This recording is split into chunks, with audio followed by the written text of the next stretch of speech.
Thalassemia சிக்கிள் செல் அனிமியான்னு சொல்லக்கூடிய ஒரு நோய். கல்வராயன் மலைப்பகுதியில் இருக்கக்கூடிய ஒரு சில குழந்தைகள், ஒரு 38 குழந்தைகளுக்கு ஹீமோகுளோபின் 3 அல்லது 3.5 4 அந்த மாதிரி தான் இருந்தது. அந்த குழந்தைங்களுக்கு அடுத்தபடியா அடுத்த கட்ட சிகிச்சை போறதுக்கு 10 வருடங்கள் 15 வருடங்கள் தேவைப்படும் நிலையில் இருக்கும்போது அந்த 10 வருடங்கள் அந்த குழந்தைங்க உயிரோடு இருக்கிறதுக்கு ஒவ்வொரு 21 நாளைக்கு ஒரு முறை யாராவது குழந்தைக்கு ஒருத்தர் பிளட் கொடுக்கணும்.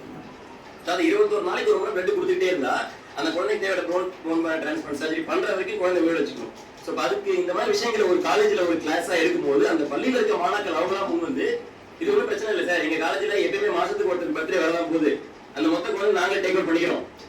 எங்க கிட்ட ஆல்ரெடி இருக்கு ரெட் கிளப், ரெட் கிளாஸ் எல்லா ஒய்ஆர்சி ஜிஆர்சி எல்லாமே இருக்கு. நாங்களே கிளப் பண்ணி ஃபார்ம் பண்ணிட்டு அவங்களே ஒரு யூனிட் ஃபார்ம் பண்ணி 32 குழந்தைகளுக்கும் எப்ப பிளட் தேவைனாலும் 7 பேர் ஒரு குழந்தை தத்தெடுத்துக்கிட்டு ரொட்டேஷனல் முறையில பிளட் கொடுத்துட்டு எந்த கால் போன் கால் எந்த ரிமைண்டர் நத்திங் அவங்களே ஒரு ஏடிபி போட்டு ரிமைண்டர் செல்ல ரிமைண்டர் போட்டு எக்ஸலண்டா ஃபாலோ பண்ணி இதுவரை ஒரு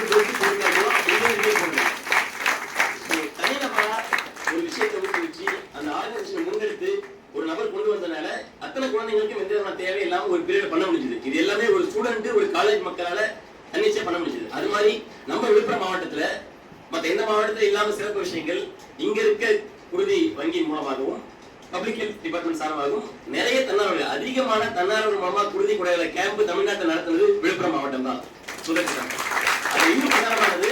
ஒவ்வொரு கிராமங்களிலும் கிட்டத்தட்ட விழுப்புரம் மாவட்டத்தில் மட்டும் 111 கிராமங்கள்ல கிராமப்புறங்கள்ல அங்க இருக்க இளைஞர்கள் மட்டும் ஊக்குவிச்சு எந்த விதமான காலேஜ் ஃபேக்டரி ஒர்க் பிளேஸ் இது எதுவுமே இல்லாமல் கிராமப்புற மக்கள் சார்பாக குருதி கொடைகளை கேம்ப், அதாவது கம்யூனிட்டி பேஸ்ட் கேன்சர் கேம்ப் சொல்லிட்டு ஸ்டேட்லயே ஹையஸ்ட் நம்பர் ஆஃப் கேம்ப்ஸ். அதுல குறிப்பாக எங்கூர் கிராமத்தில் மட்டும் 104 கொடையாளர்கள் ஒரு துணை சுகாதார நிலையம், அதாவது ஒரு தடுப்பூசி போடக்கூடிய துணை சுகாதார நிலையத்தில் மட்டும் 104 கொடையாளர்கள் 2 கேம்ப் அரேஞ்ச் பண்ணி காலையில ஒரு குரூப் திண்டிவனம் ஜிஹெச்சுக்கும் அடுத்த கேம்ப் முண்டியம்பாக்கம் மெடிக்கல் காலேஜுக்கு எக்ஸலன்ட் சப்போர்ட் பண்ணாங்க. இந்த மாதிரி பெரும்பான்மை நேரங்கள்ல மக்கள் இன்னைக்கு ஒரு பேஷண்ட் இருக்காங்க, எல்லா நேரத்திலும் டாக்டர்ஸோ இங்க இருக்க மெடிசன் ஹெல்ப் பண்ண முடியாது. கடைசி வரைக்கும் மக்களா இருக்கணும்னு ஒரே எடுத்துக்காட்டு குருதி கொடை மட்டும் தான். ஏன்னா வெளில வாங்க முடியாத ஒரே பொருள். எவ்வளவு எக்கனாமி இருந்தாலும் சரி, மேல இருந்தாலும் கீழே இருந்தாலும் சரி, ஒரு நபர் உயிர் வாழும் பிளட் தான் தேவை முடிவாச்சுன்னா இது has to be provided by சக ஒரு மனிதனால தான். சோ மனிதன் இன்னும் இழக்காம இருக்கிறதுக்கான ஒரே காரணம் குருதி கொடை மட்டும்தான்.